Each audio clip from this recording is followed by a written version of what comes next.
Hello again, college football fans. It is Monday, December 4th, 2023.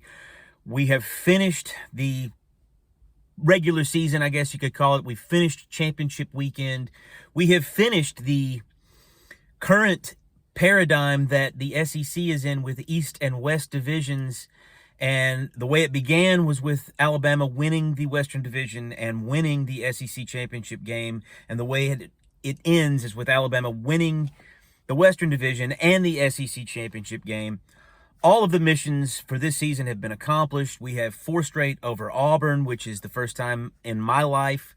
We have another SEC championship, our 30th in history, which is by far more than any other conference team. And we beat Georgia, and we have definitely ended the talk of Georgia surpassing Alabama, whether in recent history or current history or whatever you want to talk about. Alabama and Georgia now, I think, are thought of in the industry as equals. I think coming into this game, Georgia had certainly edged ahead a little bit in perception, and we took care of that Saturday. It was a good game, not a great game. I don't think either team played their best game. But as far as from the Alabama perspective, just when you think about where this team was to begin the season, 2 brand new coordinators coming into this season, a new starting quarterback that, I had my doubts about, everyone had their doubts about from what we had seen from him.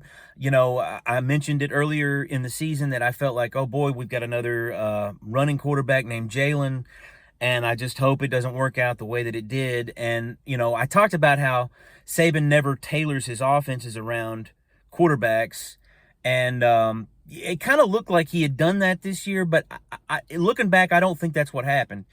I don't think that, obviously, play calls change depending on personnel, and you want to use the best skills that your guys have. You want the plays that feature the best skills that your guys have. But overall, the offense didn't really change. It's still, I think he still wants balance like he's always wanted. But the difference is because Jalen Milroe can throw better than Jalen Hurts, and he can run better too, at least faster. I think that's the reason. I think it's his throwing ability that has made it work better than it worked with Hurts. Because defenses had to respect that, and they weren't able to just focus on stopping the run, although I think that was Georgia's game plan. And it worked a little bit because that was definitely the worst deep throwing performance for Jalen Milroe's career, as far as I can remember. He had no completions over 40 yards, and I believe that's the first time, even going back to the Texas A&M start that he had last year, I think that's the first time that's happened to him. But, plays like that shot put throw to Bond there to get their last touchdown, with the whole Georgia defense just bearing down on him, I was certain he was about to get sacked. And, that's the kind of play that, in my mind, is the highest of levels in football, at any level. I mean, that's a Patrick Mahomes type play. That's the kind of thing, that it reminded me of that play where Bryce Young just kind of shot the ball out to the sideline to Brian Robinson in that 2021 SEC championship game.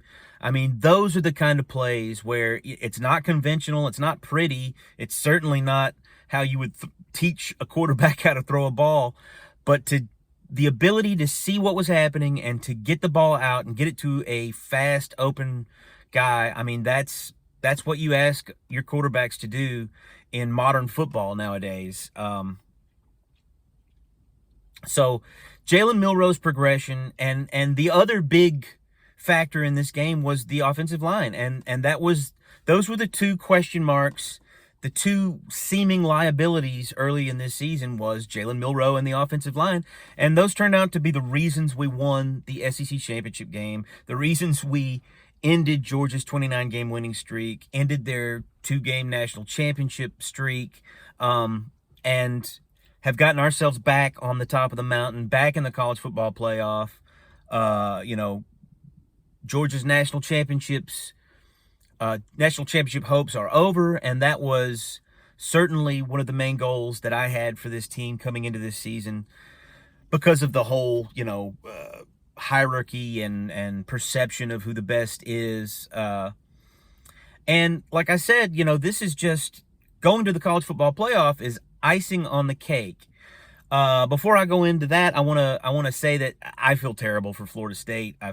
I feel like if I was on the committee, I am a traditionalist, and I would have put Florida State in over Alabama. I do believe Alabama's the better team. I believe Alabama would probably crush Florida State without, this iteration of Florida State in a neutral field situation.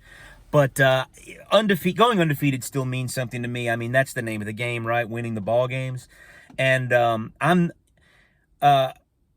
don't feel like, when I look back on the 2011 national championship and the 2017 national championship, because we didn't win our division and we did get a mulligan against LSU in 2011, which is not, that's not traditional college football, the traditional college football way. I mean, in the world that I grew up in, one loss, not always, but you didn't want to get that loss because at least half the time that was going to end your national championship hopes. And I like that about college football, and that's one of the things that I hope that the 12-team playoff format isn't going to ruin, is that sense of urgency that you have even in the very first game of the season in college football. There's always been a sense that you have to win every game. And I was really pulling for Louisville to pull that upset against, I don't know if it would have been an upset or not, technically, but I really wanted Louisville to win that game because I knew that Alabama was going to get in over Florida State after we had beaten Georgia. I mean, I think everybody in the know around college football knew that, but I wanted it to feel right. I wanted it to be right. I didn't want Florida State to feel like they got hosed, and they certainly got hosed. I mean, I don't think it was the wrong decision to put Alabama in because it's like I said, since the beginning, they've said the four best teams, which I think is a baloney way to make that your criteria because it doesn't mean anything. The four best teams. I mean, if we're going to go that route, I've said it before, we should measure all the players' height and weight and what their bench press and squat is and 40 time is, and whoever comes out with the best math, there's your national championship team. No reason to play the games. But all that being said, I do feel bad for Florida State. Obviously, I'm happy that Alabama got in. I wanted them to go in. I would have been okay if we wound up playing, Ohio State or somebody in the Sugar Bowl or like that. Because, like I said, this whole season, my main goals for Alabama was to win the West, get back to the championship, keep Georgia out of a third straight national championship, which we've done all those things, and now we've just got gravy to look forward to. And boy, oh boy, is this some tasty gravy. I think this is the best playoff lineup, at least in terms of name recognition, that we've had in the entire 10-year history of the 14 playoff. Washington being undefeated and everything. I know that they're not the biggest name coming out of the Pac-12 these days. I mean, historically, it's USC, maybe UCLA has a case. In recent history, it's been Oregon. But Washington has always been one of the top teams over there, and they do have a historical argument as being one of the top Pac-12 teams. I'm excited about the prospect of an Alabama-Washington national championship because Washington is, of course, the very first team that Alabama got to play in a national championship back in 1925. I think it was the 1926 January 1st Rose Bowl, the granddaddy of them all. And that's another tasty part of this playoff for Alabama. We get to play in the Rose Bowl on January 1st, which is very interesting. I mean, I know it's not traditional. It's Big Ten, Pac-12, Pac-10 matchup over there, but hey, it's going to be fun to be there on New Year's Day and get to watch all that pageantry, and we get to play Michigan, who, I made a video about them earlier in the year. I mean, if Georgia was the first team that I felt like needed to be tested and needed to be shown that when you play an elite team that is at their full strength or close to it, it's not that easy. And I mean, they got shown that last year against Ohio State, but I still think that right now in the last last 3 years at least, Alabama and Georgia have been the gold standard of college football. It's like I said in the last video, the last couple of seasons, Georgia's just gotten the breaks that Alabama hasn't, and Alabama certainly got some breaks in that SEC championship game. I have to mention that Isaiah Bond catch on fourth down late in the first half there. Had they looked at that, I think it was closer than a lot of people. Obviously, I'm looking at it through crimson glasses, but I think it was closer than a lot of people are making it out. But it probably would have been turned over had they looked at that. But they didn't, and that's just the kind of breaks that you sometimes have to get in order to win championships. And so we got the breaks that Georgia didn't this year, and guess what? We're going to the playoff, and Georgia is not.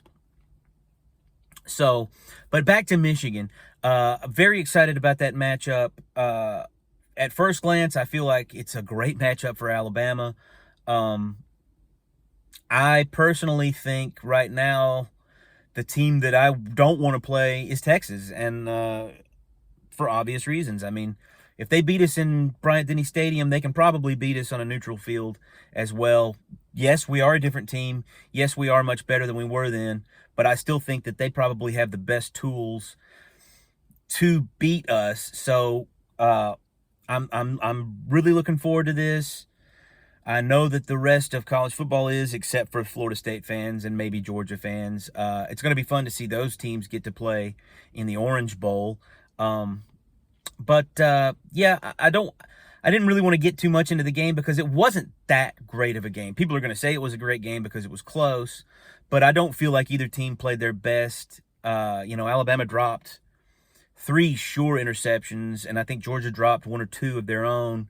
So it's one of those games where it could have gone either way. I think either team could have gotten a blowout. Maybe not a blowout, but either team could have gotten, a 2-possession victory. And this is the way it worked out. But I will say this. Alabama did own, they didn't dominate, but they owned the line of scrimmage on both sides of the ball. And I don't think anybody saw that coming, especially on our offensive line versus their defensive line. And I will also say that Georgia's secondary was better than I was giving them credit for going into this game. They blanketed our receivers pretty good throughout this game. Now there was that one pass. It wound up being a pass interference where Jalen Milroe underthrew Burton, and Burton got well open. And if Jalen had thrown that ball in the money, that would have been an easy touchdown with a 5-yard head start for Burton going into the end zone. But like I said, that was probably Milroe's worst long passing game of the season. But just in conclusion here, watching this team grow up the way it has been really fun. I think it's even more of a transformation than the 2014 and 2015 teams, which I've been comparing them to, and I think a lot of people have been comparing them to since the beginning of the season. And it's going to be really fun to see what they look like getting healthy and having several weeks to prepare for Michigan. That's going to be a really fun game to watch, and I hope that everybody has a safe holiday season. I don't know what kind of videos I'm going to be doing or how many videos I will be doing between now and then. Of course, I will do a preview video for that Alabama-Michigan game, and I may be doing others. So if you are one of the 3 or 4 people that watch this channel, be on the lookout for those. I would like to add some more consistency and do these at the same times and dates, but it's just it's a little bit difficult for me to get out here and do these on a consistent basis like that. So I'm just going to try to get them out when I can, and I hope you enjoy them. Thanks for watching.